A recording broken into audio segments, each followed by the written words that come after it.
Olá, pessoal, bom dia. Sejam todos muito bem-vindos a este segundo webinar do ano promovido pela Systax. Eu sou Karen Simeone, gerente tributária aqui na Systax, e diante de todas essas alterações que nós tivemos no final do ano passado para esse ano, nós optamos por fazer uma jornada aí de atualização. Fizemos um primeiro evento na semana passada com o professor Gilberto, falando sobre as principais alterações no âmbito do ICMS para 2023. E agora convidamos a professora Andréia Nicolini. Bom dia, professora. Seja muito bem-vinda. Muito bom dia, Karen. Obrigada. É uma honra, é um prazer estar aqui de novo. Nós já fizemos um evento ano passado, né? Foi bastante, gratificante para mim poder participar, compartilhar conhecimento. Obrigada pela oportunidade de estar aqui com vocês.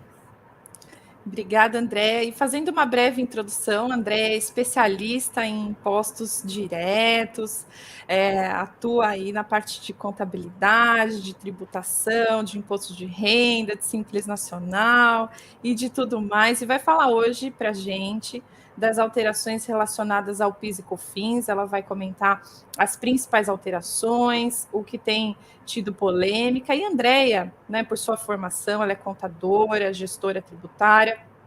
Ela vai falar um pouquinho para a gente desses aspectos legais, pelo olhar, pela visão dela, né, como contadora, quais os pontos de atenção que as empresas devem observar. Lembrando que tanto o evento da semana passada quanto este evento fica disponível na página da Systax no YouTube, então vocês podem assistir, reprisar, curtir, compartilhar. Eu até comentei aqui nos bastidores, né, o pessoal, bastante gente, né, nos aguardando. Nós tivemos alguns probleminhas técnicos, coisa que é super normal, né, quando a gente faz um evento ao vivo, mas tivemos muitas inscrições, muita gente aguardando por este conhecimento, e final de ano é sempre complicado, porque o pessoal sai de férias, festas, mês de janeiro o pessoal está voltando e precisa, não é mesmo, Andréia, se atualizar, saber de tudo que está acontecendo. Esse ano foi um ano atípico. Eu me recordo que dos últimos anos que eu tenho acompanhado de alterações tributárias, o ano que mais se assemelhou a esse foi entre 2015 e 2016, que nós tivemos grandes alterações na legislação do ICMS em praticamente todos os estados por conta do diferencial de alíquotas. E agora, além de a gente ter tido várias alterações no âmbito estadual, né, mais de 17 estados aí com alterações, tivemos grandes mudanças no PIS e na COFINS, sem contar outros assuntos, preço de transferência, outros assuntos relacionados à parte tributária também, projetos de transação, alterações na transação tributária, programas que o fisco lançou por meio de MP. E aí também já comentando sobre o evento que nós vamos fazer no próximo dia 2, com o professor Tiago Klixman. Ele vai trazer o olhar jurídico em relação a alguns pontos que a Andréia vai comentar aqui, e vai comentar também sobre a MP que trata de litígios, disponibilizada aí pelo governo federal. Então, fiquem atentos aí a essa jornada de atualização. É claro que a gente não consegue esgotar todos os pontos, né? Aqui são alguns insights, algo, né, mais gritante que nos chama a atenção, mas a Andréia com certeza vai disponibilizar de todo o conteúdo, a análise que ela tem feito, inclusive tem ministrado cursos a respeito disso, né, Andréia? Então, fiquem à vontade para absorver todo esse conteúdo, para enviarem as suas dúvidas conforme a Andréia for fazendo a explanação dela, e aí, ao final, a gente tenta responder o máximo de dúvidas possíveis, tá bem? Mais uma vez, quero agradecer você, Andréia, por ter aceitado o nosso convite. É sempre um prazer imenso trocar todas essas ideias com você, que é realmente uma especialista no assunto, muito generosa com os seus conhecimentos. Então, fique à vontade aí para se apresentar, para comentar, compartilhar a sua apresentação, e bora lá começar, não é mesmo? Vamos lá. Bom, a apresentação não está compartilhada, né, Karen? Agora já aparece em tela. Isso. Perfeito.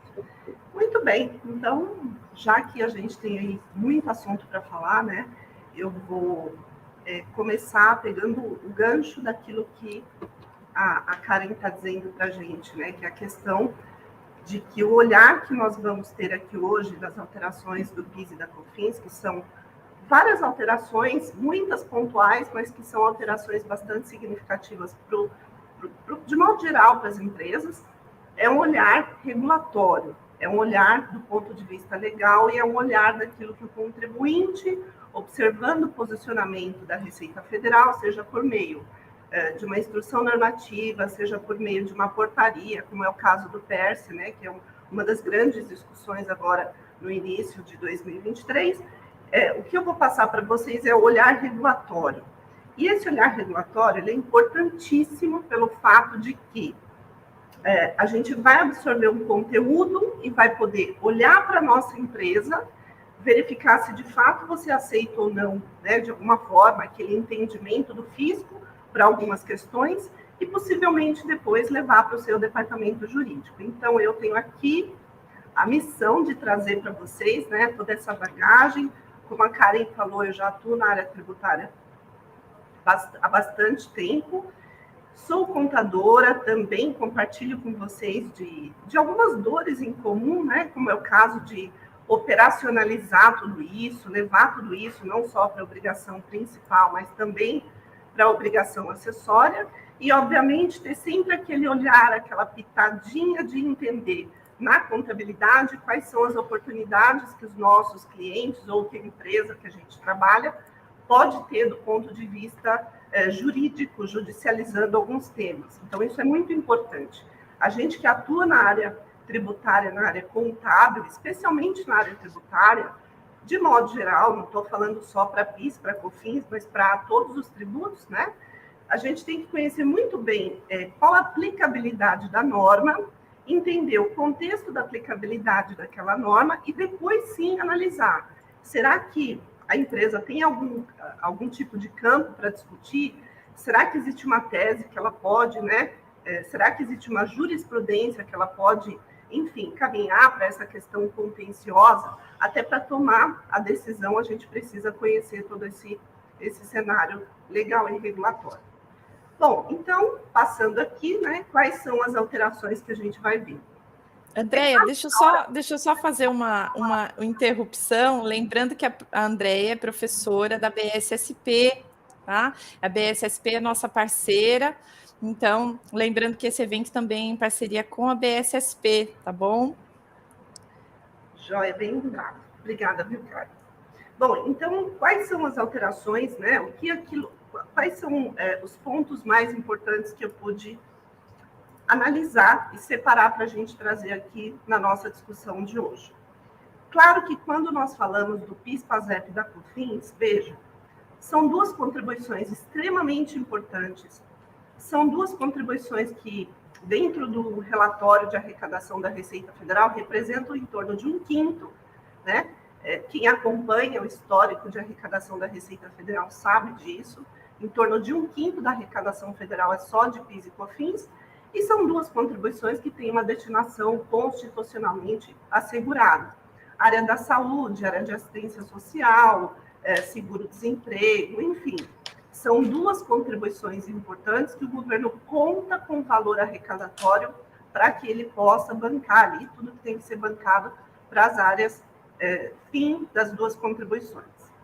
E por isso que cada ano que passa, a fiscalização e as interpretações, né, que nós temos sobre a matéria do PIS, PASEP e da COFINS, elas são sempre, claro, no sentido mais restritivo. Por quê?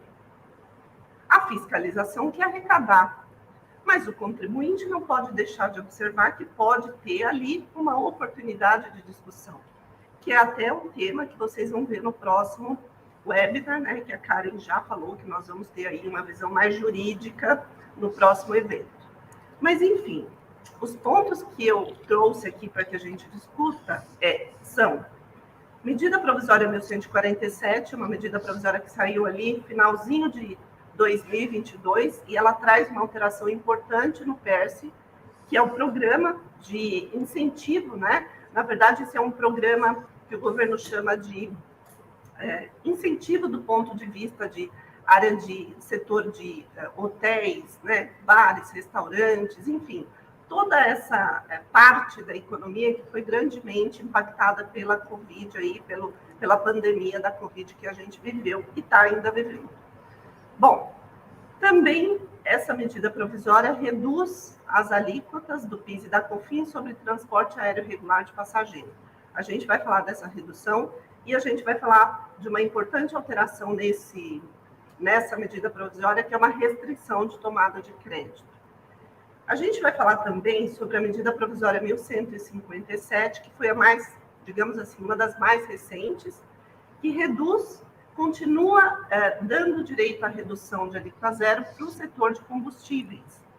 Na verdade, é uma continuidade da Lei Complementar 192, porque a redução de alíquota zero dos combustíveis era para acabar no final de 2022 e veio a medida provisória 1157 para trazer ali uma renovação desse prazo. A gente vai ver também qual o impacto disso, especialmente na questão de crédito. Nós temos ainda a medida provisória 1159, que é a mais recente, né, e que traz uma importante alteração na questão da tomada de crédito pelas pessoas jurídicas sujeitas à não cumulatividade. Bom, isso eu vou discutir com vocês, né? Eu nem vou me alongar muito agora no preâmbulo, mas eu deixo para a gente falar no tópico específico, porque, de fato, nós temos aí uma alteração bastante significativa na base de incidência do crédito.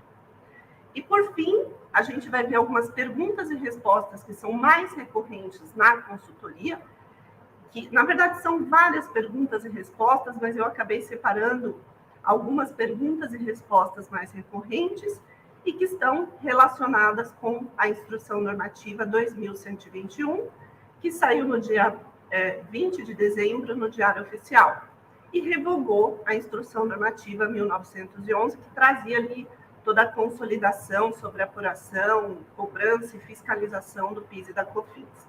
Então é isso, nós vamos embarcar nesses 4 grandes macro temas, né?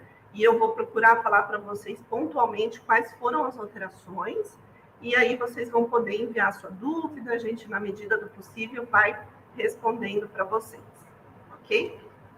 Muito bem, vamos lá. Vamos começar aqui com o PERSE. O PERSE é um programa importantíssimo.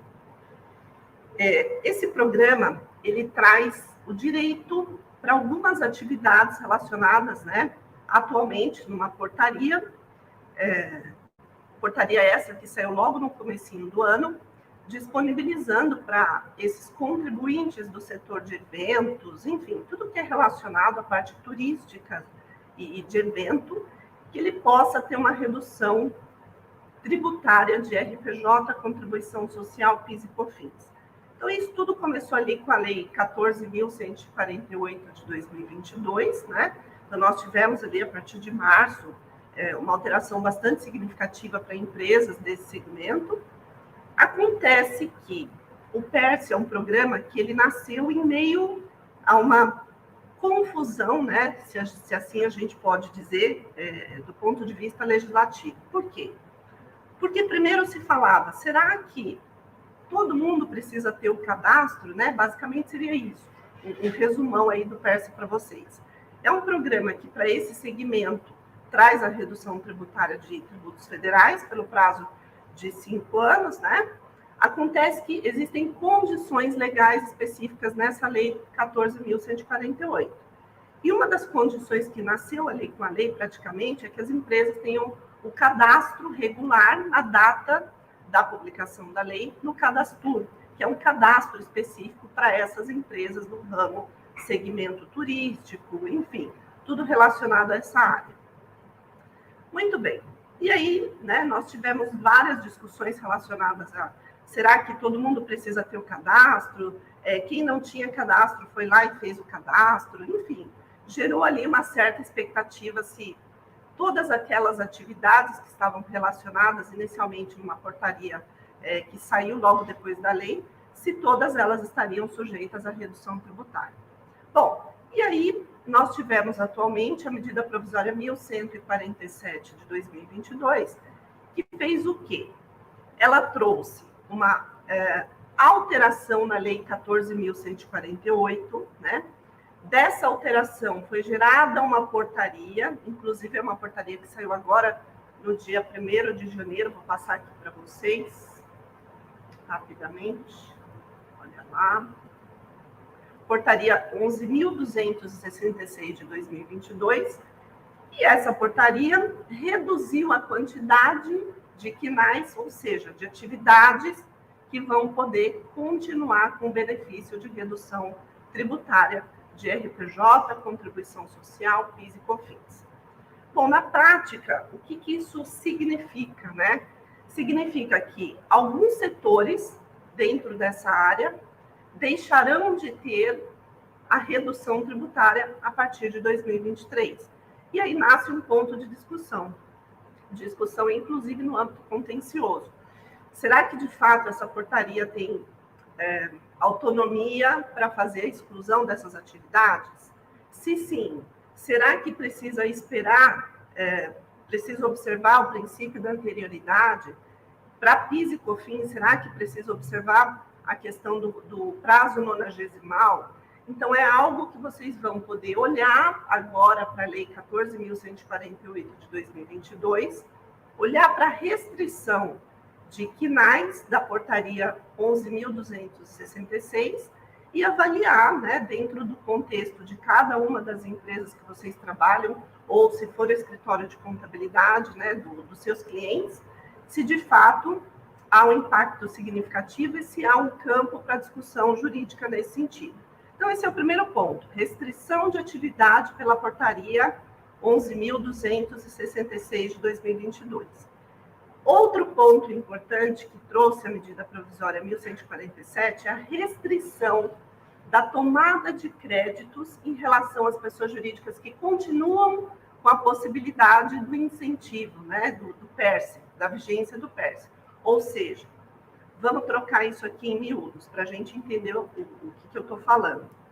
Imagine que a empresa está no benefício do PERSE, então, ok, ela continua com o seu KNAI dentro da portaria, continua com a redução tributária de PIS, COFINS, IRPJ e contribuição social, mas acontece que, por força da medida provisória 1147 de 2022, ela não mais vai poder tomar crédito de PIS e COFINS relacionado às aquisições vinculadas a esse ramo, a essa atividade. Então, imagine lá, uma empresa desse segmento, do setor de eventos, por exemplo, que esteja no lucro real no sistema não cumulativo. Até então, ela tinha possibilidade dentro do PERSE, e continua tendo a possibilidade de não tributar a sua receita, né, aplicar a alíquota zero, na verdade, a redução de alíquota zero, e ela podia continuar tomando os créditos dos insumos, enfim, das aquisições. E a medida provisória 1147, ela veio justamente restringir essa tomada de crédito. Por quê? O que o governo pensa? Bom, se essas empresas não vão tributar o PIS e COFINS, eu não vou deixar essas empresas acumular créditos do sistema não cumulativo. A princípio, nos parece razoável, mas, né, a gente tem que observar que é uma mudança que acarreta um aumento significativo de carga tributária, porque apesar de você continuar aplicando a alíquota zero, você deixa de apropriar crédito, e a vigência dessa alteração é a partir de 1º de abril de 2023. Então, atenção, todas as pessoas jurídicas que estão com PERSE em dia, ok, em andamento, que estejam no sistema não cumulativo, a partir do dia 1º de abril, não mais vão poder tomar crédito de PIS e COFINS relacionado aos insumos, né, vinculados à receita aplicada com a aplicação de alíquota zero. Uma outra alteração também que a medida provisória fez foi, já que essas empresas não são, a princípio, né, não têm a carga tributária de RPJ, contribuição social, PIS e COFINS, ao prestar serviço, não vamos autorizar que se faça a retenção de R-fonte e das contribuições sociais retidas na fonte, que é importantíssimo isso também. do ponto de vista não só do tomador do serviço, mas também do prestador do serviço. E aqui, com quem que a gente está conversando? Com as pessoas jurídicas que prestam serviços sujeitos à retenção e que, por sua vez, estão dentro do benefício do PERSE. Elas vão indicar na sua nota fiscal, né, a dispensa de retenção por conta da medida provisória 1147 de 2022. Logo, o tomador do serviço, e aí veja, a gente está falando de uma grande e ampla gama de possibilidades de pessoa jurídica que tome serviço nessa área, desde que o serviço esteja na lista, não mais vai efetuar a retenção de IR, de PIS, COFINS e contribuição social. Portanto, a gente tem que prestar bastante atenção, incluindo aí, né, os critérios relacionados à retenção na fonte.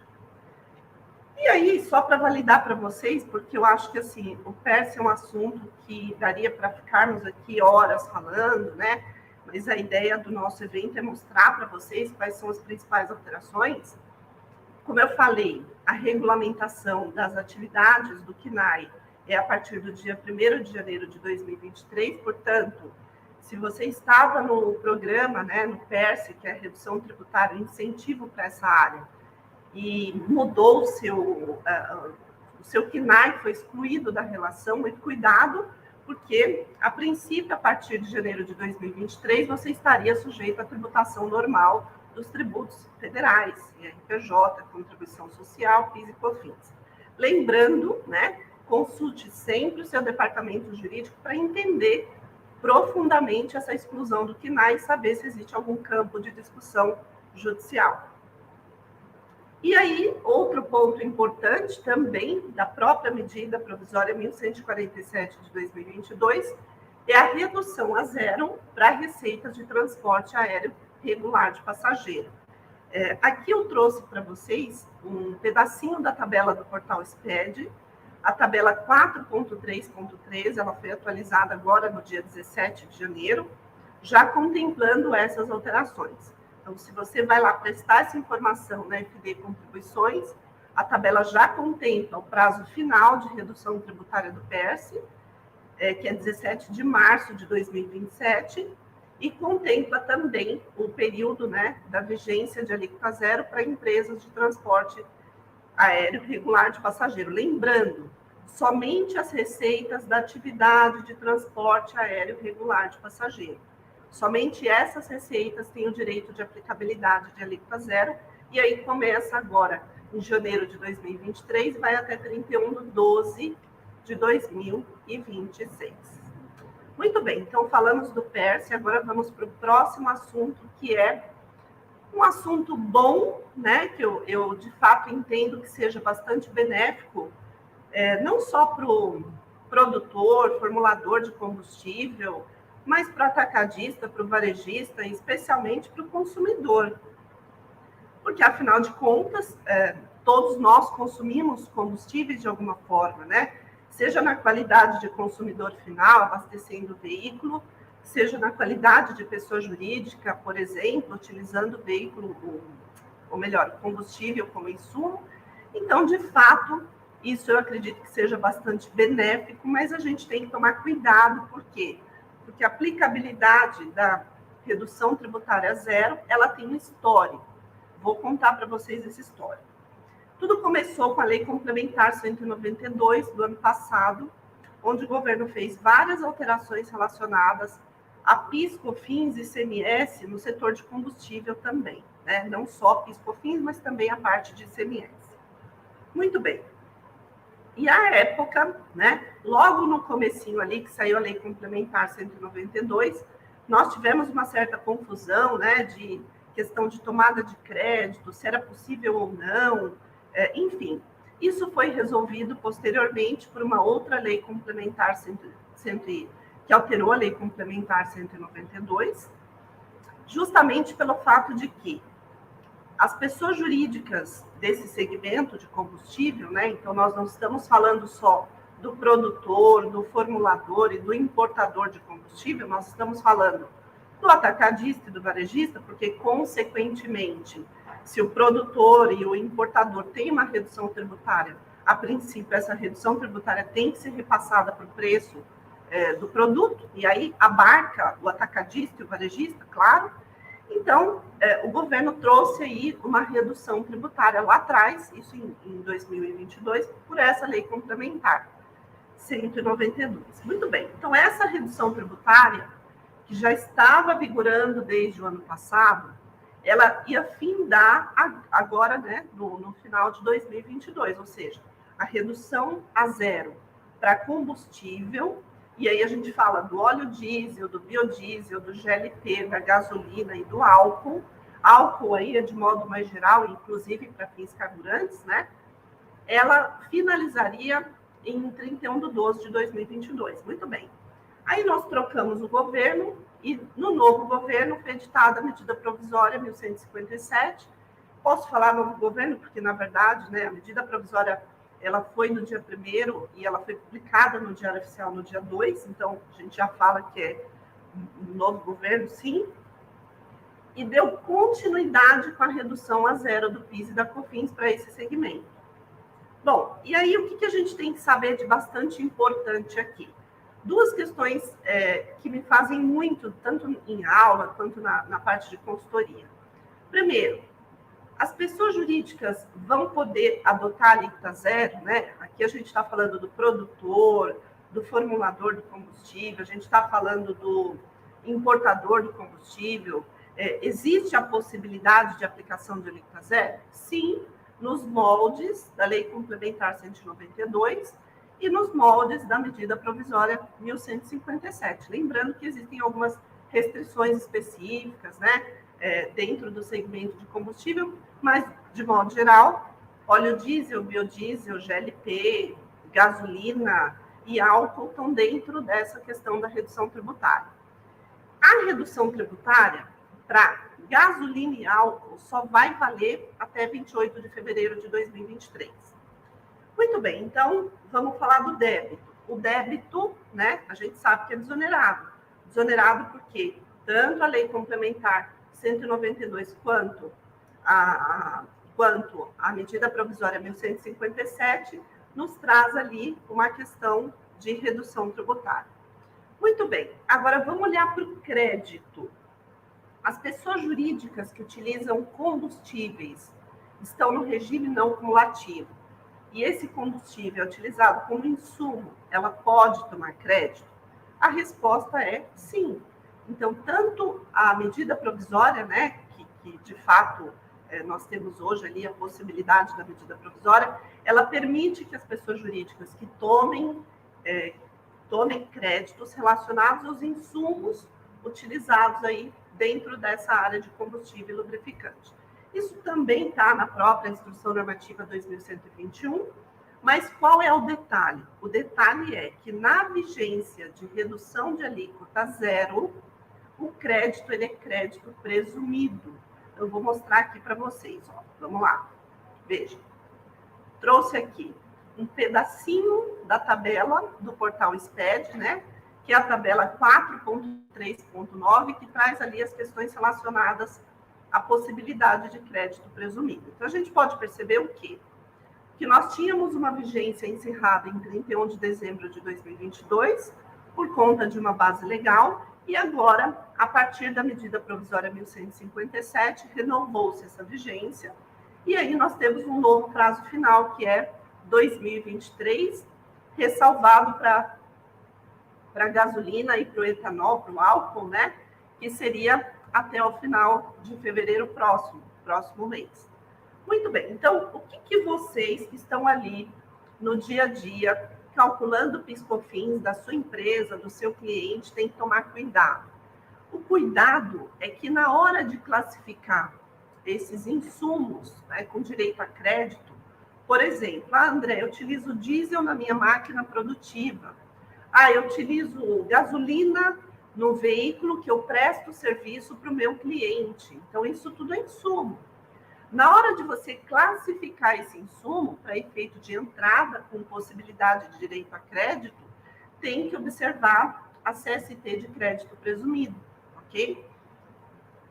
Muito bem.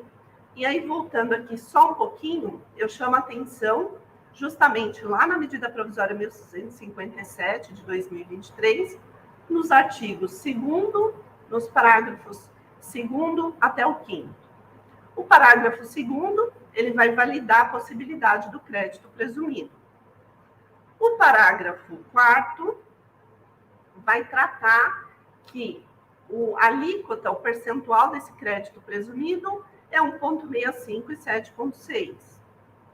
E o parágrafo 5º, olha lá que interessante. O parágrafo 5º diz o seguinte: ficará sujeito às hipóteses de vinculação mediante apropriação de rateio ou estorno previstas lá na Lei 10.637, 10.833 e 10.865. O que ele quer dizer com isso? Se a sua empresa adquire o combustível lubrificante, por exemplo, e ela utiliza esse combustível lubrificante para prestar um serviço não cumulativo e para prestar um serviço cumulativo, o seu crédito não é 100%. O seu crédito precisa de um rateio proporcional à receita bruta ou, no custo direto. Por exemplo, se a sua empresa tiver contabilidade de custos e apropriação direta desse custo proporcional a cada receita, ok. Caso ela não tenha, precisa fazer o rateio para saber qual a proporção desse insumo seria para o sistema acumulativo e qual a proporção desse insumo para o não acumulativo. E aí, a medida provisória tratou de vincular essa questão. Por quê? Porque se a sua empresa está no faturamento misto, ou, por exemplo, tem uma receita de exportação, ou tem uma receita sujeita a alíquota zero, também é necessário fazer o rateio do crédito vinculado somente à receita não cumulativa e somente à receita tributada por PIS e pela COFINS. Então, fiquem muito atentos a essa questão. Bom, e aí, só para passar aqui novamente para vocês, a tabela está lá disponível no portal SPED, já está atualizada bonitinho, e eu chamo mais uma atenção, que é a questão de como tratar esse crédito presumido na contabilidade. André, quer dizer, então, que se eu compro insumo, estou no combustível, como insumo, estou no regime não cumulativo, o meu fornecedor não pagou, porque, a princípio, a regra da não cumulatividade seria, se o fornecedor não paga, a gente não tem, o direito da tomada de crédito. Isso é uma regra que já nasceu com a Lei 10.833, com a Lei 10.637, enfim. E aí, como é que fica, Se eu não está sendo pago pelo fornecedor, seja pelo posto de gasolina, pelo atacadista, pelo produtor, e a legislação me dá o direito ao crédito presumido, como é que eu contabilizo esse crédito presumido? Então, nós vamos dar entrada na contabilidade, debitando PIS, COFINS a recuperar, crédito presumido, e creditando uma conta de resultado, uma conta de subvenção para custeio. Na verdade, se trata de uma subvenção para custeio. E essa subvenção para custeio, lembrando, uma conta credora no resultado vai impactar a base de cálculo do PIS e da COFINS. Então, já viu aquela história do cachorro correndo atrás do rabo? Então, é disso que a gente está falando. O governo te dá o crédito presumido do insumo, do combustível, mas, por outro lado, esse crédito presumido para você, ele vai entrar como receita no resultado e, consequentemente, vai compor a base de cálculo no sistema não cumulativo. No sistema acumulativo, não entraria na base, porque as empresas que estão no cumulativo nem têm crédito presumido, tampouco reconhecem essa receita como base de cálculo de incidência. Tudo bem? Espero que todos estejam acompanhando, Agora vamos lá para a próxima alteração bastante significativa. Medida provisória 1159 de 2023. Aqui está 2003, mas depois eu acerto para vocês, foi na hora de digitar. MP 1159 de 2023. Essa medida provisória, vamos falar primeiro do débito. Eu vou avançar aqui, depois eu volto nesse slide. Vamos falar do débito. O que a medida provisória fez? Ela ajustou a legislação do PIS e da COFINS, justamente pela inconstitucionalidade declarada pelo Supremo Tribunal Federal né? Isso aconteceu lá na modulação dos efeitos em maio de 2021, onde o Supremo, até então, né, a gente ainda tinha duas questões pendentes que o Supremo tinha que definir. A primeira seria qual ICMS que se excluía da base de cálculo, e a segunda, a modulação dos efeitos, e isso aconteceu em maio de 2021.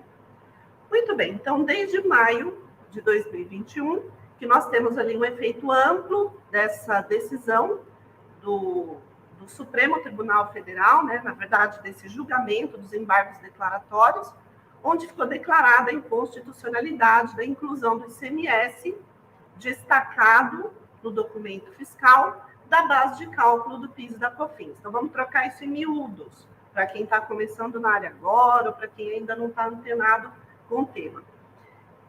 Até então, né, antes dessa declaração de inconstitucionalidade, pela legislação tributária, o que nós tínhamos que fazer na hora de pagar o PIS e COFINS? Por exemplo, se eu vendesse uma mercadoria por R$1.000, ali dentro daqueles R$1.000, nós temos a incidência do ICMS próprio, que é calculado por dentro. E ele só é destacado na nota fiscal.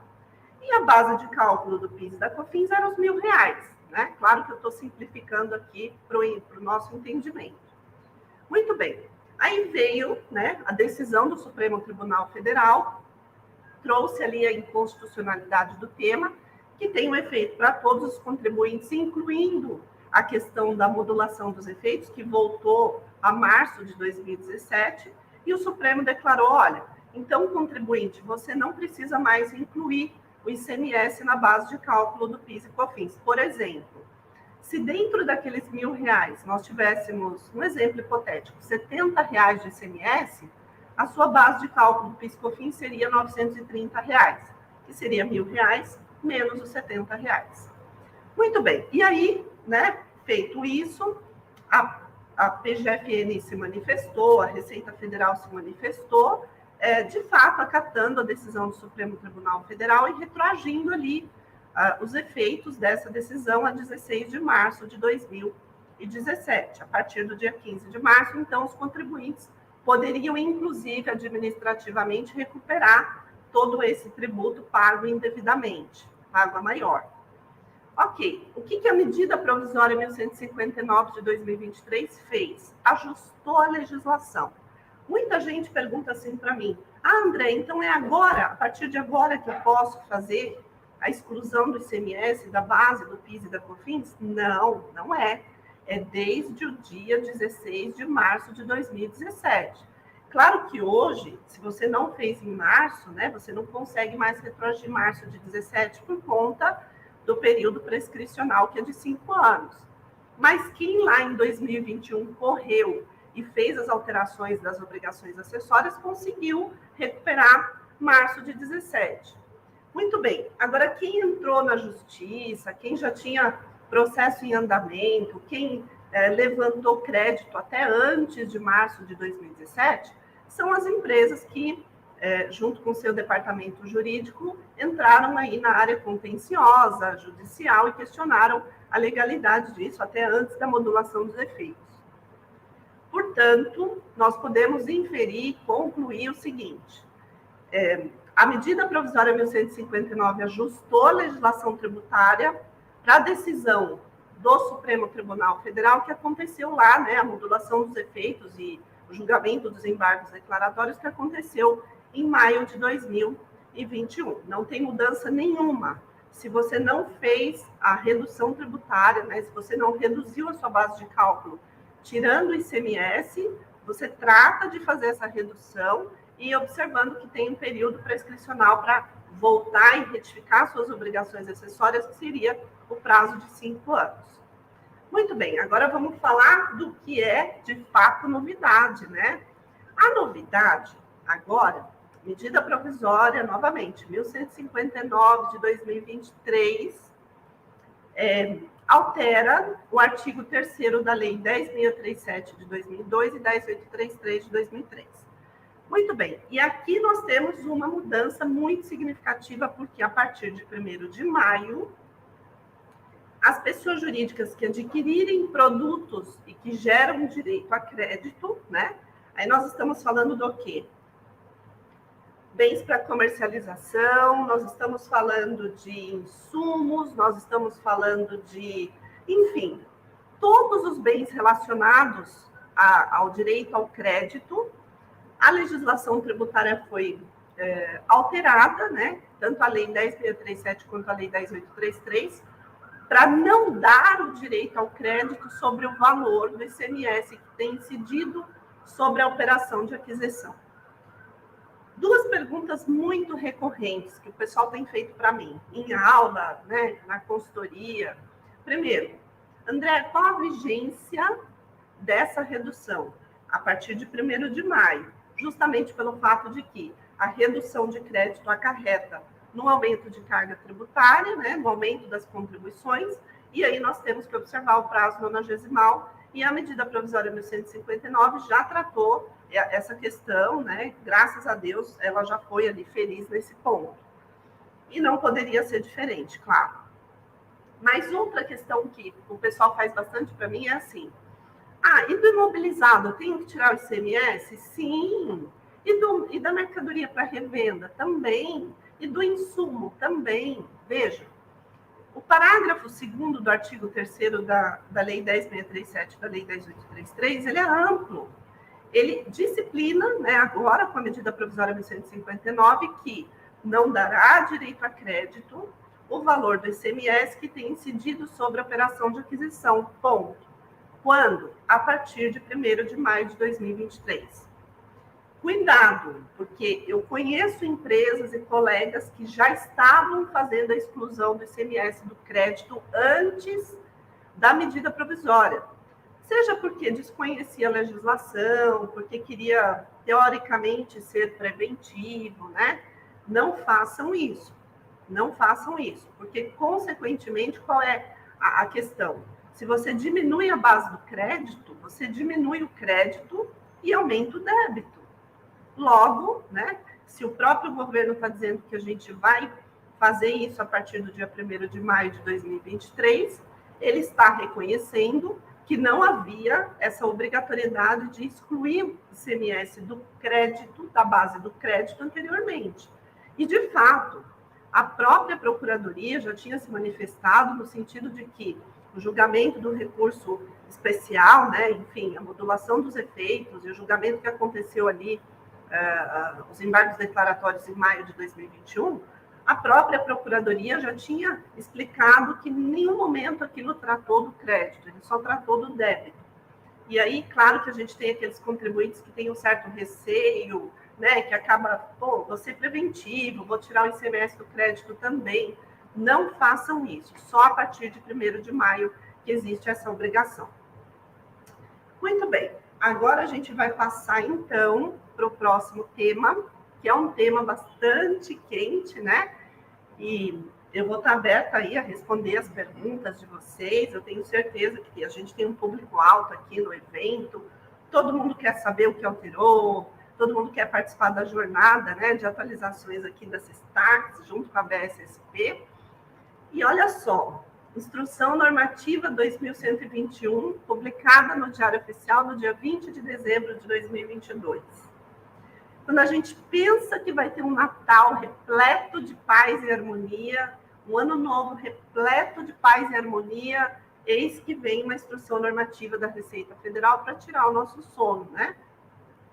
Para alguns, certo? Para aqueles que estão ali mais antenados nas alterações tributárias, realmente já começaram o ano com nossa área tributária bem quente ali de algumas alterações. E a Instrução Normativa 2121, eu já começo falando para vocês o seguinte: muitos de vocês que estão aqui acompanhando esse evento, né, têm clareza disso, muitos são tributaristas, advogados, profissionais já bastante atuantes na área, sabem que uma instrução normativa não pode fazer modificação nenhuma dentro do escopo legal. A instrução normativa, o efeito dela é normatizar. O que ela deve fazer? Consolidar as normas de apuração, cobrança, fiscalização, arrecadação e recolhimento dessas duas contribuições. Muito bem, então a Instrução Normativa 2121, ela veio né, com essa ideia de normatização e revogou a Instrução Normativa 1911 de 2019.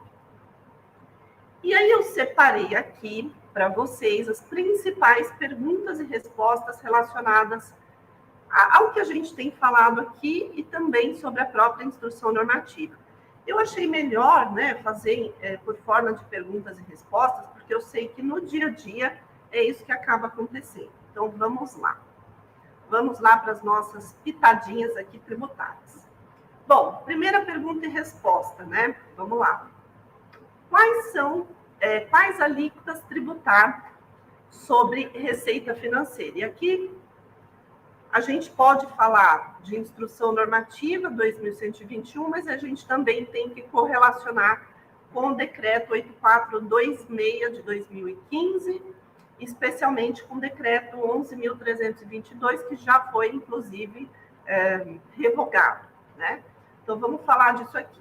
Primeiro, a instrução normativa, ela ainda não tinha sido, né? Nós não tínhamos ainda a alteração do decreto 11.322, isso aconteceu ali, essa alteração tributária aconteceu no final de 2022 e para valer a partir de 2023. Então, nós estamos falando de um decreto no final de 22, que a princípio é 2022, tá? Que a princípio reduziu para 0,33% e 2% as receitas financeiras de PIS e COFINS para empresas do sistema não cumulativo. Muito bem. E aí, como é que fica essa questão, né? Hoje, a empresa está no sistema não cumulativo. Nós tivemos um decreto 11.322, que reduziu a carga tributária de PIS e COFINS para a receita financeira das empresas de lucro real. Logo no dia seguinte, aí, falando no início de 2023, o decreto foi revogado. O que eu devo aplicar? O que eu que estou aqui no escritório de contabilidade, na empresa que vocês trabalham, o que vocês têm que aplicar? A princípio, as alíquotas de 0,65% e 4% dispostas no decreto 8426 de 2015. Mas essa é uma discussão que a gente vai ter ali no próximo webinar com o nosso colega que vai estar aqui com vocês para falar de uma possível judicialização dessa questão. Eu conheço várias empresas que já estão entrando na justiça, por quê? Afinal de contas, né, o decreto 11.322 foi revogado no dia 2, mas ele teve um dia de vigência, que foi o dia 1º. E aí, será que a gente tem que observar o prazo nonagesimal para restabelecer as alíquotas de receita financeira para 0,65% e 4%? Já existe empresa com decisão favorável nesse sentido, mas hoje, se você não quer judicializar esse tema, aí, de fato, teria que observar as alíquotas de 0,65% e 4% sobre a receita financeira. Vale a pena conversar com o seu departamento jurídico e entender o custo-benefício de judicializar essa matéria. Porque muitas vezes, né, veja, que é uma questão importante que a gente tem que levar em conta. Será que, de fato, eu tenho uma base de incidência de receita financeira e que, reduzindo a tributação para 0,33% e 2%, isso faz diferença? Ou será que eu tenho um pouquinho a receita financeira e isso não faria diferença? Veja, é uma questão de custo-benefício. Então, a gente, obviamente, se você tem um grande volume de receita financeira e essa redução tributária para você seria, pelo período de 90 dias, significativa, aí, claro, que a recomendação é consultar o departamento jurídico e tentar judicializar esse tema, haja vista que, por enquanto, não houve manifestação da Receita Federal acatando ali esse prazo nonagesimal. Próxima pergunta, olha lá. O ICMS na aquisição pode compor o valor de aquisição, né, para tomada de crédito? Por que na instrução normativa não consta essa vedação? Porque essa vedação veio posteriormente à instrução normativa, veio com a medida provisória 1159 de 2023. Isso significa que a partir de maio, né, volto a dizer, nós não vamos mais incluir o ICMS na base do crédito. Lembra daquele exemplo?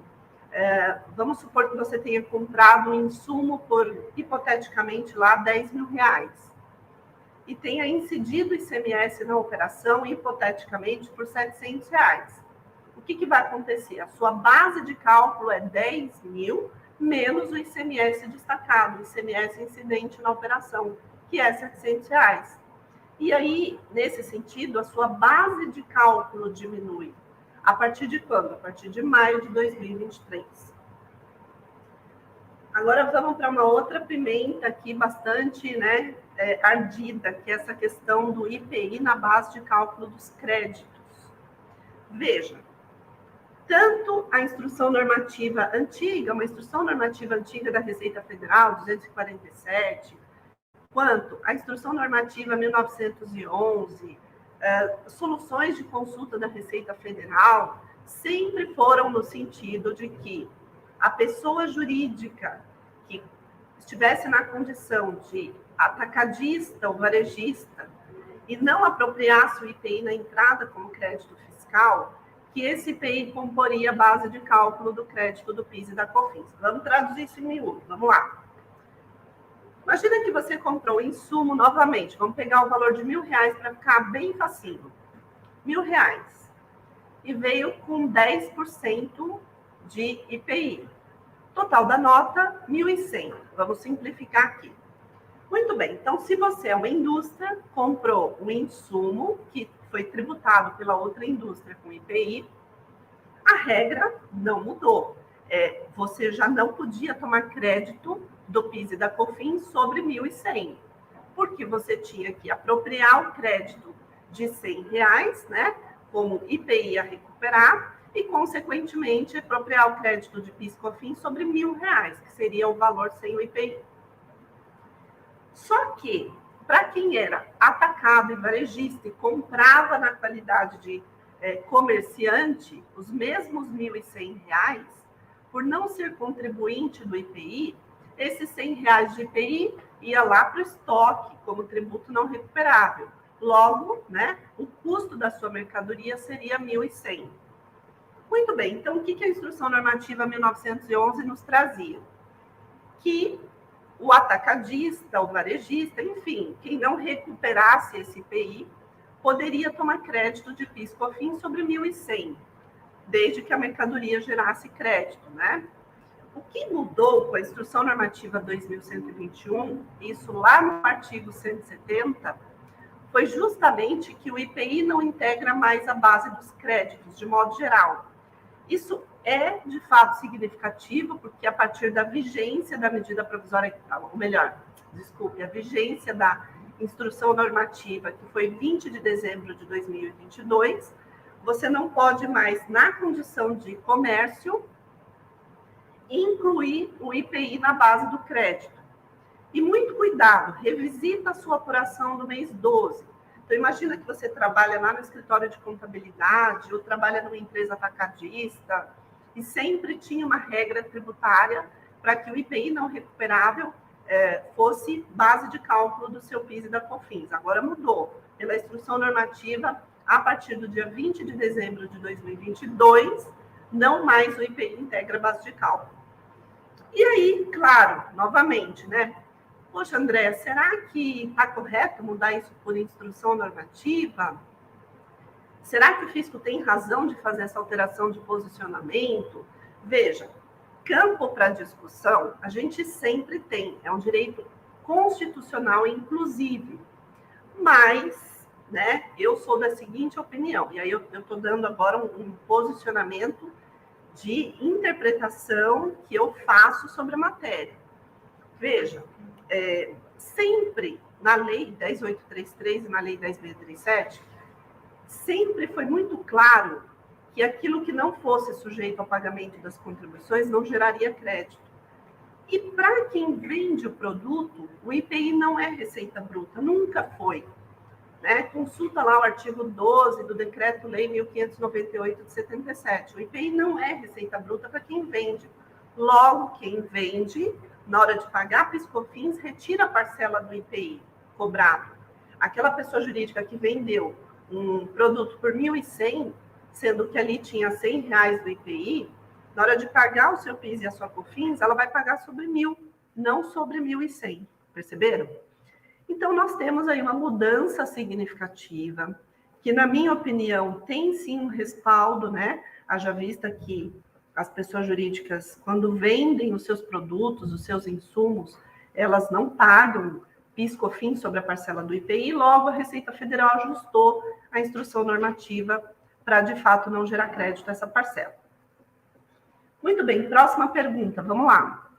O ICMS devido pelo substituído tributário, integra a base de cálculo dos créditos do PIS e da COFINS? Gente, nunca integrou, né? Veja, nós temos uma questão que precisa de uma interpretação bem definida. ICMS substituído, ICMS pago pelo substituído, ICMS pago pelo substituto. Vamos entender. Olha lá. O substituto tributário, que é a pessoa jurídica que vende o produto e que está sujeita a ST, que cobra o ICMS-ST do seu cliente, esse ICMS-ST que a empresa cobra do cliente por conta da substituição tributária, nunca foi receita. Isso lá pelo artigo 12 do Decreto-Lei 1598 de 77, que está incorporado na Lei 10.833, na 10.637, né? Então não tem novidade. ICMS-ST, para quem vende, não é receita bruta. Logo, para quem compra um produto, né, imagine, você é substituído. Então, você comprou da indústria com ICMS-ST. Aí você é o atacadista e é substituído. Vamos pegar o segmento de autopeças. Substituído não vem com ICMS, vem com ICMS-ST, mas na hora de você vender, você não tem nem o débito nem o crédito. O que você vai excluir para fins de base de incidência? Nada, né? Porque você não tem o ICMS destacado na sua operação. Agora, é claro, existe campo para discutir. Por exemplo, o atacadista, por mais que ele não tenha o ICMS no débito e não se aproprie do ICMS na entrada por conta da substituição tributária, estou falando aqui de uma substituição tributária normal, que a gente sabe que tem várias situações aí de ST. Mas vamos pensar naquela que você já comprou o produto com ST e vai revender sem o imposto. Veja, ele pagou ICMS, está dentro do preço do produto dele. Como é que ele não tem o direito de tirar esse ICMS da base do PIS e COFINS, desde que o produto seja tributado, né? Tem essa. Muito bem, então há um campo para discussão, sim, mas aí você tem que judicializar esse tema. Por quê? Porque a decisão do Supremo Tribunal Federal, que tratou de falar para as empresas, né, de tratar dessa questão da inconstitucionalidade, definiu que é só o ICMS destacado na nota fiscal, no documento fiscal. Então, se você vende um produto com ICMS-ST e não destaca na sua nota, você é atacadista, não dá para você buscar essa redução de base, a não ser judicializando aí, levando o que nós chamamos de tese filhote, né, utilizando os mesmos argumentos ali do que o Supremo Tribunal Federal decidiu em função da decisão ali de maio de 2021. Bom, agora vamos lá, uma boa novidade aqui. Na verdade, novidade, né? Posso falar que é novidade, porque na Instrução Normativa 1911 não tinha, mas nós já tínhamos alguns posicionamentos COSIT da Receita Federal nesse sentido, que é o frete seguro relacionado à aquisição de bens. Vou passar aqui para a próxima. Olha lá. O frete seguro relacionado à aquisição de bens adquiridos para revenda, que foram vendidos ao adquirente com suspensão, alíquota zero, não incidência, se esse frete gera base de cálculo. Então, aqui nós temos tanto o frete do insumo, quanto o frete de bens para revenda. Vamos traduzir isso aqui, para todo mundo ficar na mesma página. Vamos lá. Parecer normativo COSIT da Coordenação do Sistema Tributário 5 de 2018. Quem leu esse parecer normativo sabe que o posicionamento da Receita Federal era no seguinte sentido. O frete era um acessório do principal. Ou seja, imagina que você está no sistema não cumulativo, lucro real, e comprou insumo. qual é a base de cálculo do seu crédito? O valor da aquisição do insumo mais o frete da mercadoria que chega até a sua empresa, ok? Legal.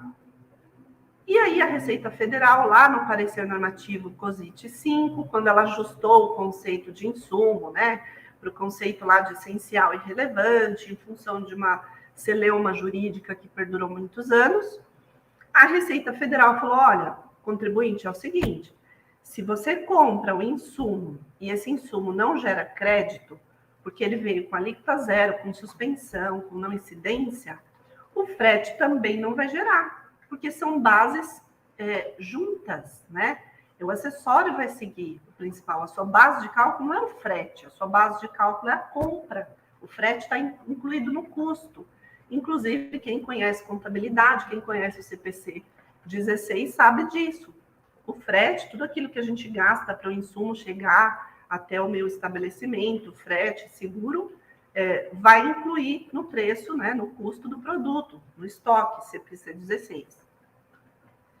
Muito bem, eis que a Receita Federal, né, depois de um certo tempo, revendo todas essas questões, nós tivemos ali alguns posicionamentos em solução de consulta e agora, na Instrução Normativa 2121, a Receita Federal bateu o martelo e disse assim, olha, contribuinte, é o seguinte, se você compra um insumo com alíquota zero, por exemplo, ou se você compra uma mercadoria com alíquota zero, você vai dar a entrada nessa mercadoria sem direito a crédito, porque o teu fornecedor não tributou.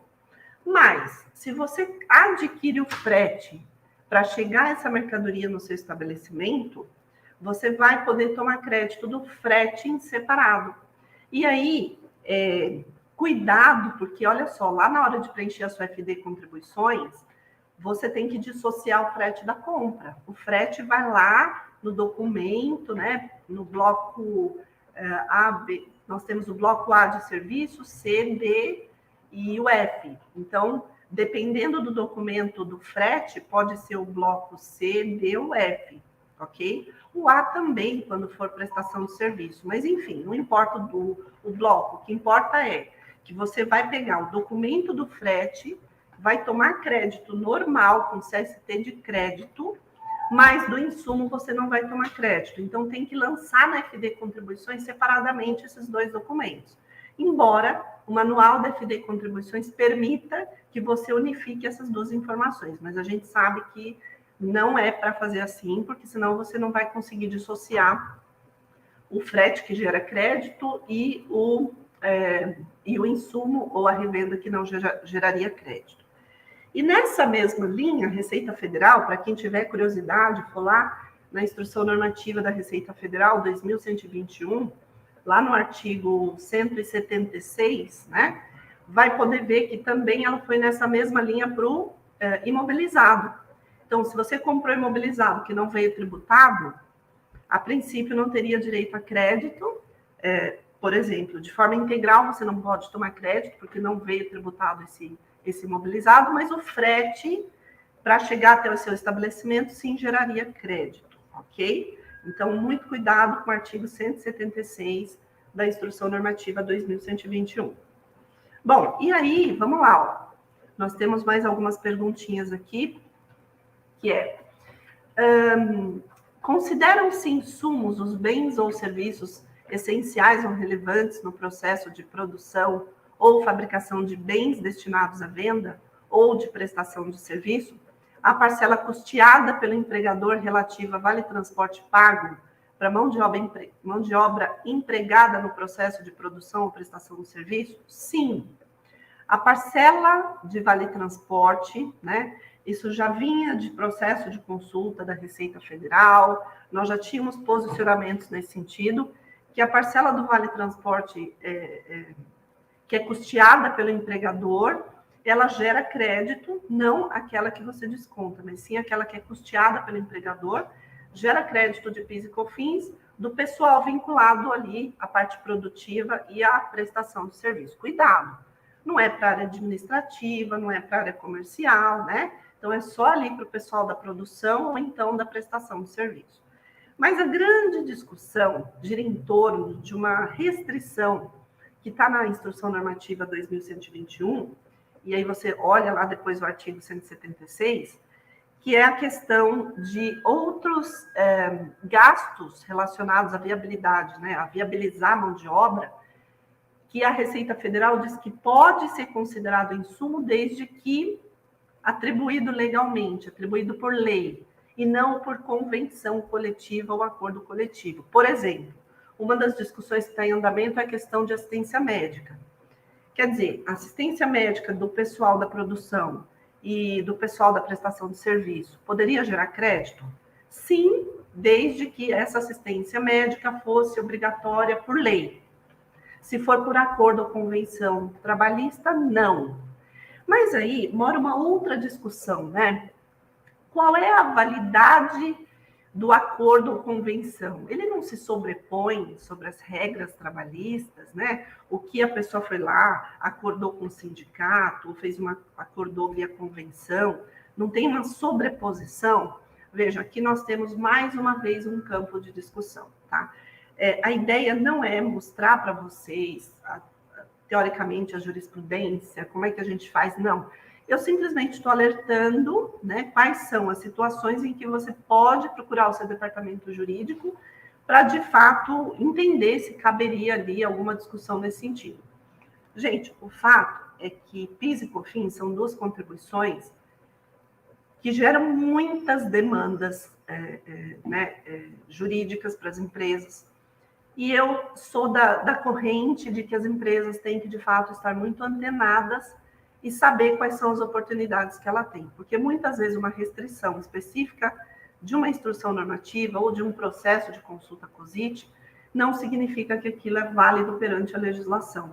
Teria que estar expresso na lei, né? Mas o que nós temos na Instrução Normativa 2121 é isso. Qualquer parcela destinada a viabilizar a mão de obra do pessoal da produção da prestação de serviço pode ser considerada insumo desde que atribuído numa lei, desde que esse custo da sua empresa seja de fato atribuído por uma lei. Se for acordo ou convenção trabalhista, não.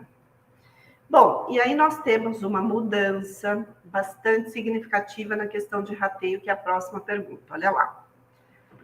Para fins de rateio, e agora eu estou falando do artigo 244 da Instrução Normativa 2121 de 2022. Para fins de rateio, o que se considera receita bruta ou todas as receitas da pessoa jurídica no lucro real? Então, primeiro vamos entender o cenário do rateio. O rateio funciona assim.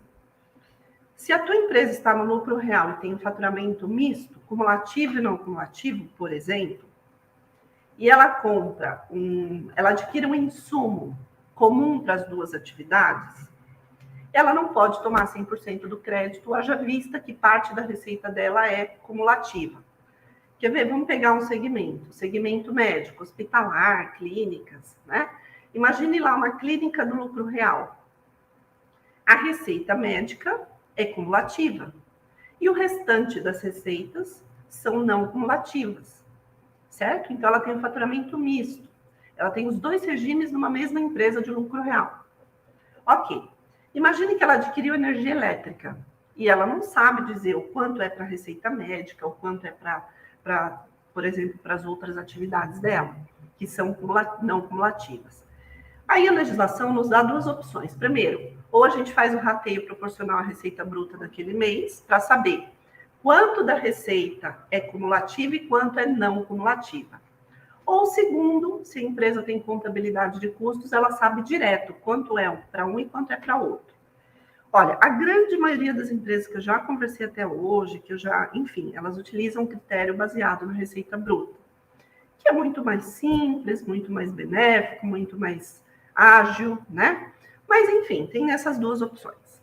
Independentemente do critério estabelecido, se é rateio com base na receita bruta ou se é custo direto, o que vai acontecer? Você tem que observar que o seu crédito é só vinculado ou não cumulativo da energia elétrica. Mas quando a empresa adota o critério baseado na receita bruta, por exemplo, ela vai fazer um cálculo proporcional à receita bruta cumulativa e não cumulativa. Qual é a mudança que nós tivemos da IN 1911 para 2121? É que na 1911, A receita bruta seria todas as receitas auferidas pela pessoa jurídica, incluindo as receitas da atividade. E para 2121, é somente a receita bruta operacional da atividade da pessoa jurídica. Inclusive, esse já era o posicionamento da Receita Federal em perguntas e respostas no portal SPED. Então, quem tiver curiosidade, for lá em perguntas e respostas, a Receita já respondeu, né, que para adotar o critério de rateio, você levaria em consideração somente a receita da atividade da pessoa jurídica, e não a receita como um todo. Então, de fato, aqui nós temos uma mudança. Fiquem alertas para quem faz o critério de rateio. Muito bem. E para a gente finalizar, deixa eu ver aqui, vamos lá. Vamos finalizar com as nossas duas últimas perguntas e aí depois a Karen vai me passar se vocês tiveram alguma dúvida ou não. Estou apostando aqui que tem bastante dúvida, né? Vamos lá. O ISS pode ser excluído da base de incidência do PIS e da COFINS? Não, não pode. A decisão do Supremo Tribunal, né, o julgamento dos embargos declaratórios, o posicionamento da inconstitucionalidade da inclusão do ICMS na base de incidência do PIS e COFINS, é uma tese importantíssima e que você pode levar para outras questões. Por exemplo, aqui no escritório a gente tem um cliente que discute o ISS na base do PIS e da COFINS.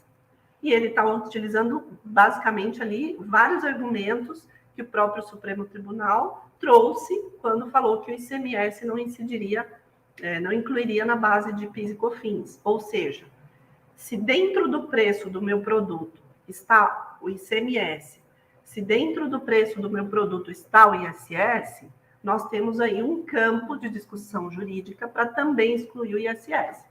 Mas isso não pode ser feito administrativamente, ou seja, você não pode simplesmente ir lá e fazer a exclusão do ICMS, do ISS, da base do PIS e da COFINS. Aqui eu estou falando com os prestadores de serviço. Tem que procurar o jurídico e entender se para você existe esse argumento de exclusão do ISS da base de incidência do PIS e COFINS, você tem que ter um amparo jurídico para essa exclusão. Caso contrário, o que nós temos de líquido e certo é a exclusão do ICMS destacado no documento fiscal, ok? Outra pergunta que o pessoal sempre faz, eu não coloquei aqui, mas agora me ocorreu. Andréa, voltando lá na questão do ICMS destacado na nota, eu já posso emitir a nota fiscal com uma base menor? Claro que pode, não tenha dúvida, né? Se foi declarado inconstitucional, se nós já temos ali uma previsão legal na própria lei, ajusta o seu XML da nota fiscal para levar lá para a sua FD Contribuições uma base limpa, para não ter que ficar fazendo ajuste na FD Contribuições, que é um trabalho fenomenal, ficar fazendo ajuste de XML para FD Contribuições. Ninguém merece isso, né? A gente muitas vezes precisa de um software, mas claro, eu posso fazer na nota fiscal? Sim, pode fazer na nota. Ah, mas André, eu não quero fazer na nota. Tudo bem, então nós vamos ter que ir lá na FD Contribuições e fazer os ajustes. E, obviamente, sempre buscar a tecnologia a seu favor, para que isso não seja feito manualmente, haja vista que o risco, né, de você errar ou de trazer uma informação incorreta, o risco é muito grande. Entenderam? Então, ajuste aí essa questão do XML com o FD, que eu acho que é o melhor caminho que você vai seguir. Muito bem. E para finalizar não, a gente ainda tem mais um assunto. Finalizar perguntas e respostas, mas eu ainda vou falar de um assunto que é a retenção. Nessa última pergunta e resposta que eu separei, nós temos o seguinte questionamento, que o pessoal me faz bastante. Andréa, quando eu não adoto o mesmo critério de apuração de crédito para o imobilizado, eu preciso manter registro contábil ou planilha em separado para cada critério? Sim. Já veio, na verdade, assim, como que eu vou responder isso para vocês? Essa questão de manter o controle do imobilizado é algo que quem é contador, quem trabalha na área contábil, enfim, quem trabalha na área tributária sabe que é quase que inerente. Não dá para a gente falar de imobilizado sem ter uma planilha, sem ter um controle, muitas vezes sem ter um próprio software de controle patrimonial, né? Mesmo porque não é só para PIS e COFINS que a gente tem que observar, a gente tem que olhar para a área federal como um todo.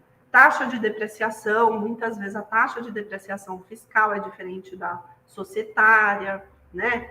Custo do bem para fins contábeis, CPC 27, pode ser diferente do custo para fins fiscais, como é o caso de, por exemplo, lá no CPC 27, na hora que você vai imobilizar, vai entrar custo de empréstimo, custo de desmontagem, né? Outros custos que, para efeito fiscal, não vão impactar na base de cálculo.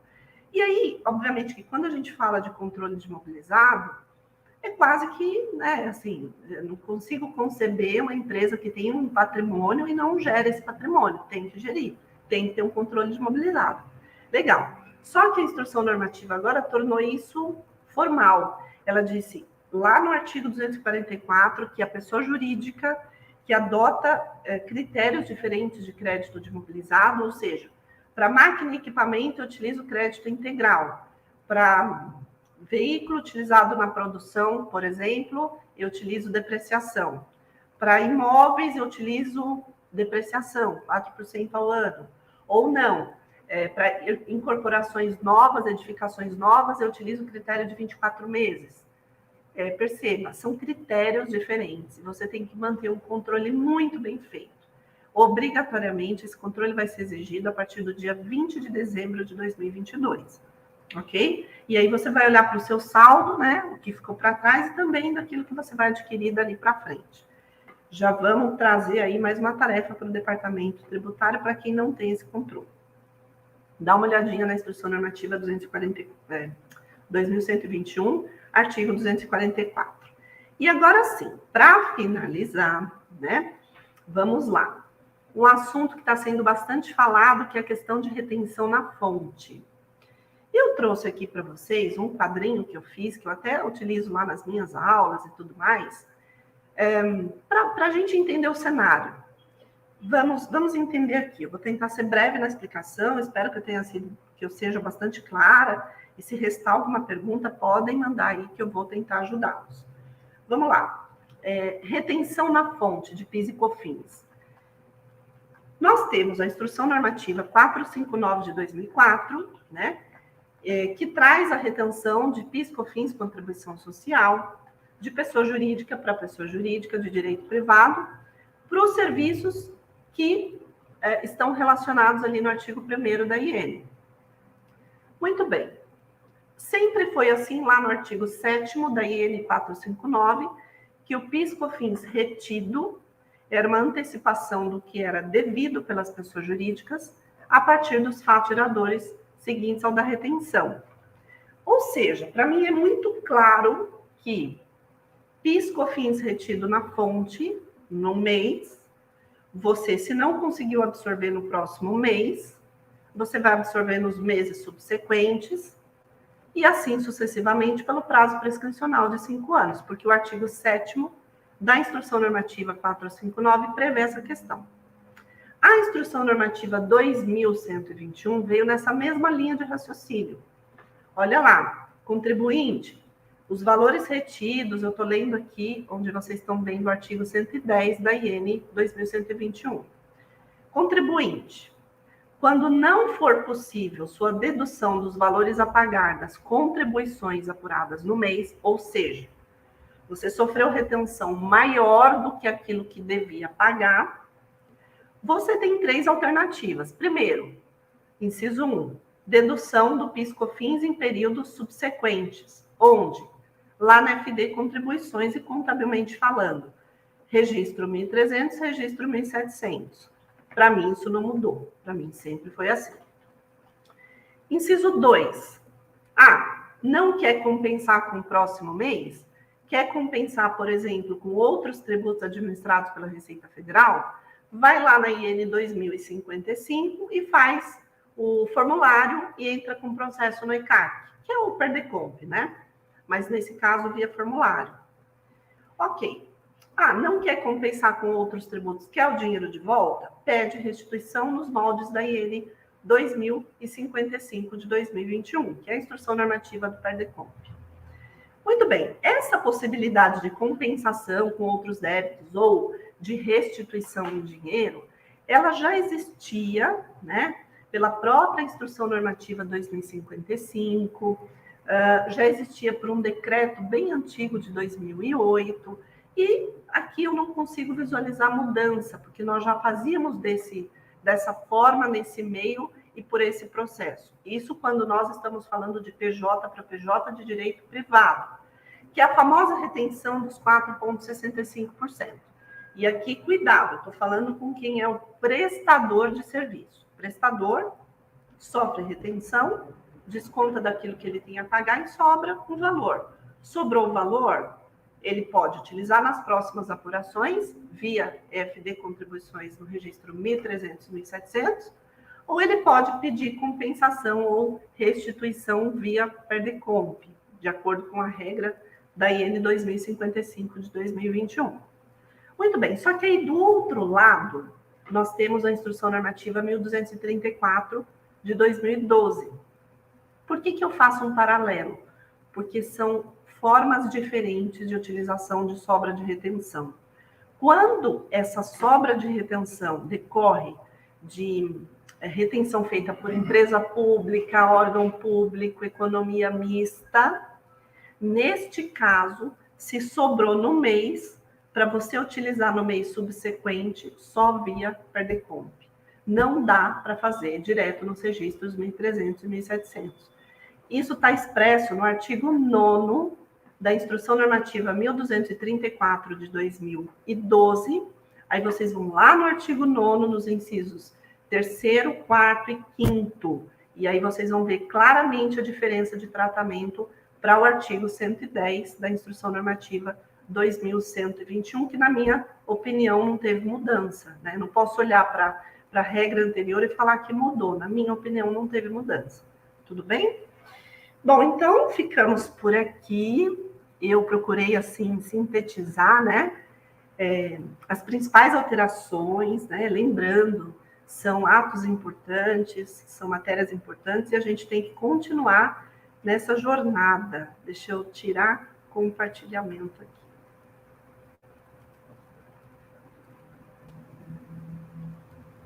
Prontinho. Olá, voltando então. Parabéns, Andréia, sempre muito didática, incrível você conseguir abordar tanto conteúdo em tão pouco tempo, de uma forma tão direta. Parabéns, parabéns. O pessoal também está elogiando bastante no chat. Temos bastante dúvidas, muitas dúvidas aqui. A gente vai tentar esclarecer nesse tempinho que resta, né? Tentar ser breve. Se porventura a gente não conseguir responder todas as dúvidas, a Letícia, nosso apoio, vai colocar o e-mail para vocês enviarem a dúvida e a gente responde posteriormente. Então, vamos lá. Vamos colocar as dúvidas na tela e respondendo na medida do possível, mas muita polêmica. Obviamente, a gente comentou, não conseguiríamos esgotar todos os assuntos. Uma dúvida aqui da Sandra. Se o fornecedor reduziu o ICMS da base de cálculo do PIS e da COFINS na venda, então não devo seguir a base de cálculo dele da venda e sim continuar com a base de cálculo sem a exclusão até 30/4/2023? Certinho, isso mesmo, Sandra. Veja, essa questão que você está trazendo é uma questão muito importante e que eu entendo perfeitamente, né, que a gente da área tributária tem uma certa dificuldade no sentido de entender o aspecto temporal de uma situação ou outra.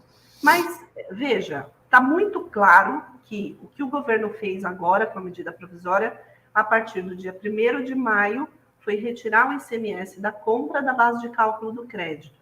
E ele está observando o período nonagesimal, que é o prazo de 90 dias, porque a gente sabe que quando você diminui a base de cálculo do crédito, a gente tem um aumento ali das contribuições. Então, o governo, quando ele ditou essa medida provisória, ele já tratou de dizer, olha, a partir de 1º de maio, que é o primeiro dia do 4º mês subsequente à publicação da MP.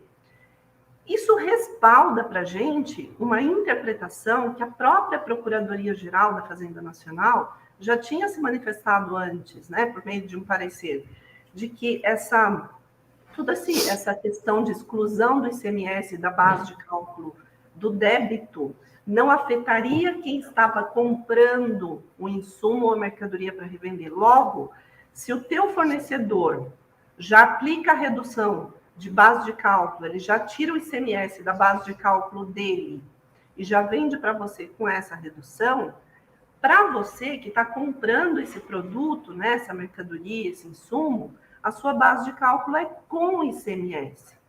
E só a partir do dia 1º de maio é que você tem que ajustar o seu sistema para, de fato, não entrar na base esse ICMS.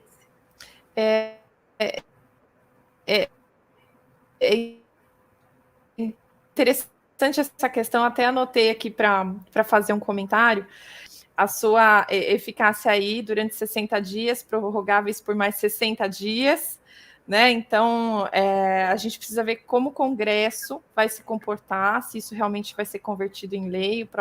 A Cris comentou no chat exatamente isso, se isso vai ou não virar lei, e isso que nos importa de fato. Então, essa novela tributária continua, né? Temos as cenas dos próximos capítulos aí para acompanhar.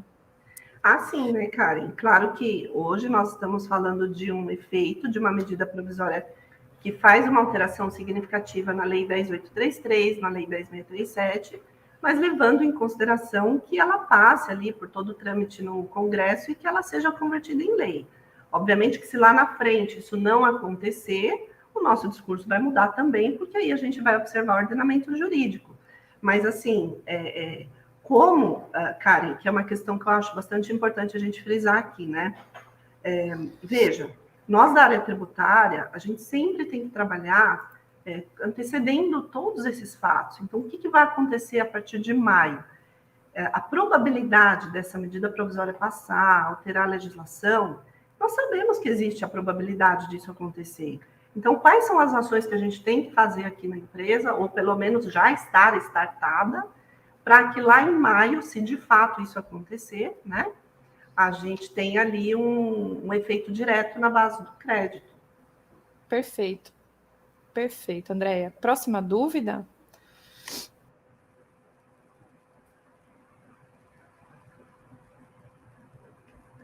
Olha lá. Então, a dúvida do Denis. Bom dia, minha empresa já estava excluindo o ICMS da base do PIS e da COFINS de 19. Posso fazer o crédito tudo agora na EFD de dezembro no bloco M? Acho que a gente talvez está com alguma... Não pode fazer ajuste de crédito no mês, né?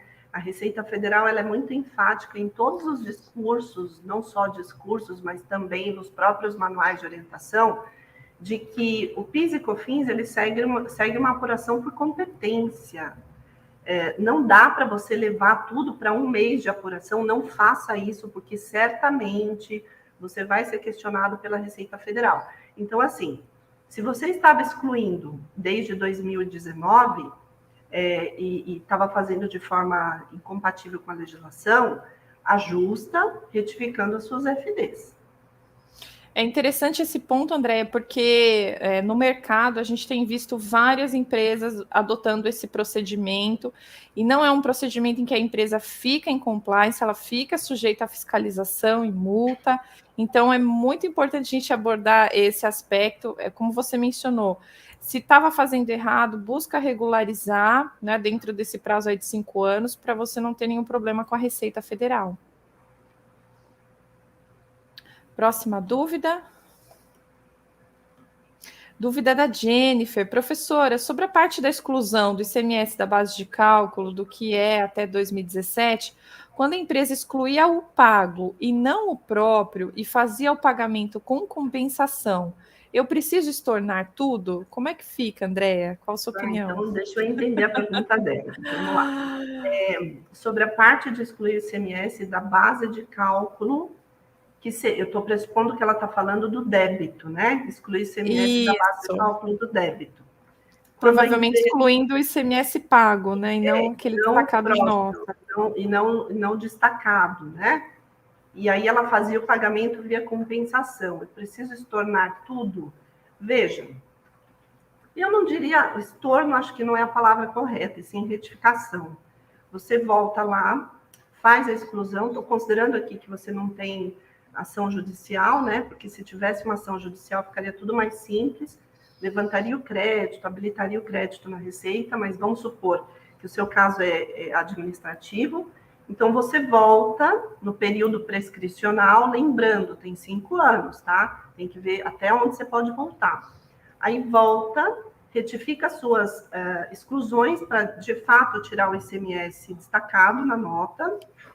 E aí, o que você fez, PERDECOMP, como pagamento indevido a maior, muito provavelmente essa PERDECOMP vai ter que ser alterada, retificada, ou então você vai ter um complemento de pagamento indevido a maior para compensar. Veja, estorno não é a palavra correta, e sim retificação, tanto das suas FDs quanto das suas PERDECOMPs e DCTFs também. Perfeito, Andréia. Próxima dúvida. Tem sido uma dúvida comum e o pessoal tem perguntado bastante, Andréia. Qual é o artigo da IN de PIS e COFINS que tirou o IPI da base de cálculo dos créditos? Essa questão do IPI realmente está pegando para muita gente, Andréia. Artigo 170. Artigo 170, lá da Instrução Normativa 2121, retira o IPI da base do crédito para quem compra com o IPI, né? E não acredita o IPI. E a partir de quando, Andréia? Só para reforçar essa... 20 de dezembro de 2022, que é a data da publicação da Instrução Normativa. 20/12. 20/12 é um ponto de atenção, né, Andréia?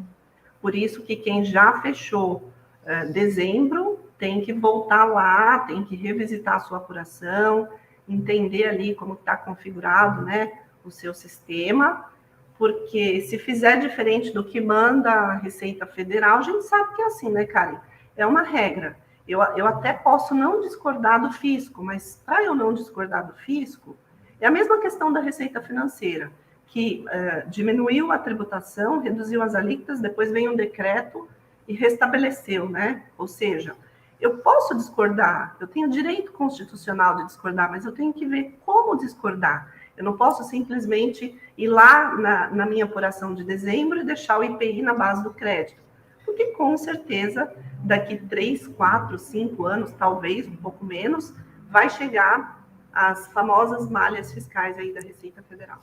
É interessante você comentando sobre todos esses pontos e eu aqui com o olhar jurídico vendo vários questionamentos possíveis. Então, tudo isso a gente vai abordar no próximo webinar, não percam, tá? Vai ser uma continuação, um desdobramento, um olhar diferente de tudo isso que a Andréia está trazendo aqui, tá bom? Próxima dúvida. Oi? Só fazendo aqui um parênteses, né, do que você acabou de falar. Até para a gente saber o que discutir, até para a gente saber onde tem campo, né, oportunidade de discussão ou de contestação, primeiro nós temos que entender como que é a regra, como que manda o figurino, né? O que a Receita fez. Então, acho legal, muito legal a jornada de atualização desses tags. Muito bom, André, é isso aí. Próxima dúvida, dúvida da Jussi Gomes, uma dúvida. Então, na prestação de serviço, o IPI pode compor a base de cálculo do PIS e da COFINS na aquisição de mercadoria, visto que a empresa não é contribuinte do IPI? Não, a interpretação não é essa. A interpretação do artigo 170, ela é uma interpretação mais genérica e mais ampla. Ou seja, o IPI da compra não gera crédito na aquisição. Veja, em nenhum momento a instrução normativa lá no artigo 170 tratou de trazer exceção à regra para quem seja prestador de serviço, para quem seja revendedor. Não, simplesmente o IPI da compra não compõe a base do crédito. Perfeito. Mais uma dúvida? Da Jennifer do Carmo. Professora, houve alguma mudança sobre o frete cobrado em nota fiscal? Ele compõe a base de cálculo do PIS e da COFINS na venda? Não houve mudança. Eu confesso, eu estudei a instrução normativa e não visualizei mudança em relação ao frete na venda. Veja, o frete cobrado na nota fiscal de venda, né? E o que eu estou explicando aqui já é um posicionamento bem antigo da própria Receita Federal isso está lá em perguntas e respostas da FD Contribuições, o frete compõe a receita da venda. A única diferença é que a natureza dele é uma natureza de transporte, mas a incidência tributária segue a incidência que você vai trazer em relação à venda do seu produto. Veja, se a tua receita é tributada normalmente, o frete que está incluído no preço de venda do seu produto e lá destacado na nota fiscal, também vai ser tributado normalmente. O que a Receita Federal nos coloca lá no guia prático da FD Contribuições, que está disponível no portal SPED, é que na hora de escriturar, né, essa receita de frete, você pode levá-la para o registro F100 como outras receitas. Outras receitas no sentido de não compor ali o valor do item, né? Porque a gente sabe que a receita de frete ela é destacada num campo próprio da nota fiscal. Então, para efeito de informação na FD Contribuições, existe a possibilidade de segregação, mas a incidência não vai ser dissociada da natureza da venda do seu produto. Perfeito.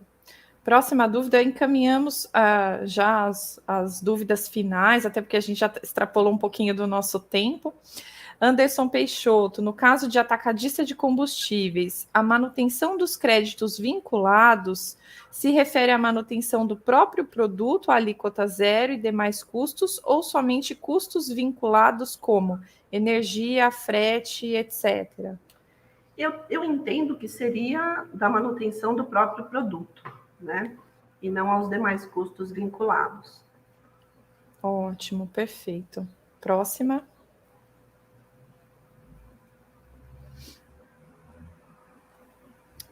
Dúvida da Jussi também.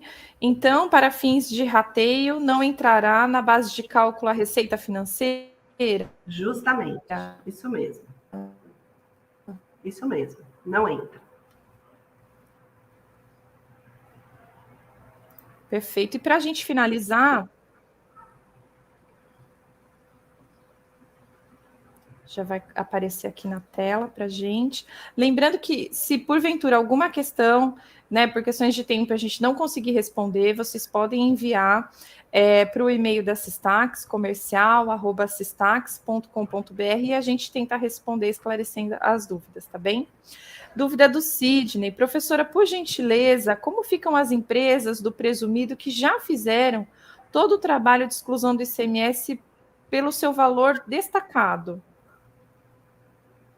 Então, Sidney, vamos entender direitinho, né, para não ficar nenhuma falha de interpretação aí. Vamos lá.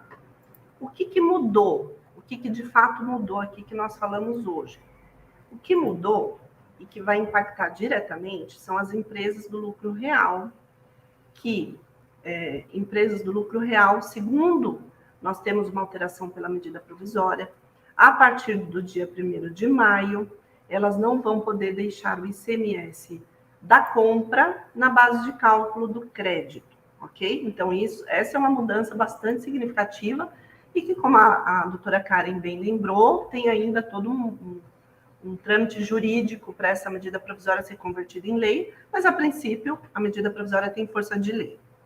Muito bem. Agora, para você que está no lucro presumido e que faz a exclusão da base de cálculo do PIS/COFINS, do ICMS destacado na sua nota fiscal, isso já está correto, desde a modulação dos efeitos que aconteceu em maio de 2021, que foi quando o Supremo Tribunal Federal modulou os efeitos, né, e decidiu que, de fato, o ICMS destacado ali na nota fiscal não seria base de cálculo do PIS e da COFINS. E o importante é vocês entenderem que esse posicionamento, né, do Supremo Tribunal Federal, que já tinha acontecido em 2017, mas a União entrou com embargos declaratórios, por isso que teve a modulação dos efeitos em 2021, o que ocorre é que ficou esclarecido, né, ficou determinado pela inconstitucionalidade da inclusão do ICMS destacado na base de cálculo do PIS e da COFINS. E esse posicionamento do Supremo, né, trazendo a inconstitucionalidade dessa lei, enfim, da inclusão do ICMS, vale não só para a pessoa jurídica do lucro real, como também do presumido. E quais são os efeitos disso? Março de 2017. Desde março de 2017 que você pôde, ainda que não entrou com ação judicial, tirar o ICMS da base do débito. E aí você pergunta assim para a gente, olha, mas como ficam as empresas do presumido que já fizeram todo o trabalho de exclusão pelo valor destacado? Fizeram corretamente, não muda nada, porque a gente não está falando que alterou o débito, alterou o crédito. O débito, nós já tínhamos um posicionamento de inconstitucionalidade pelo Supremo Tribunal, já tínhamos um posicionamento da PGFN, né, que a modulação dos efeitos tinha retroagido a 16 de março de 17, e que para reaver tudo que você não tinha excluído desde março, teria que retificar as obrigações acessórias. Isso para quem não entrou na justiça. Então, a sua pergunta, só para validar para você, o que você fez está ok, está certo, não tem mudança. Perfeito, Andréia. Só reforçando que foi, inclusive, dúvida aqui de alguns participantes, quem entrou com ação judicial, quem tem ação judicial, não precisa fazer esse trabalho de retificação, tá? Só reforçando esse ponto também. Então, com isso, quero agradecer, Andréia, o pessoal aqui no chat comentando, vários elogios, né? Como sempre, a sua didática maravilhosa, muito clara. Muito obrigada, Andréia, por ter aceitado mais esse convite. Obrigada pela BSSP, pela parceria de sempre. Lembrando que no próximo dia 2 de fevereiro, então, teremos o webinar com o professor Tiago Klicksmann. A Letícia vai colocar nos comentários o link para inscrição. Então, bora compartilhar, curtir esse vídeo.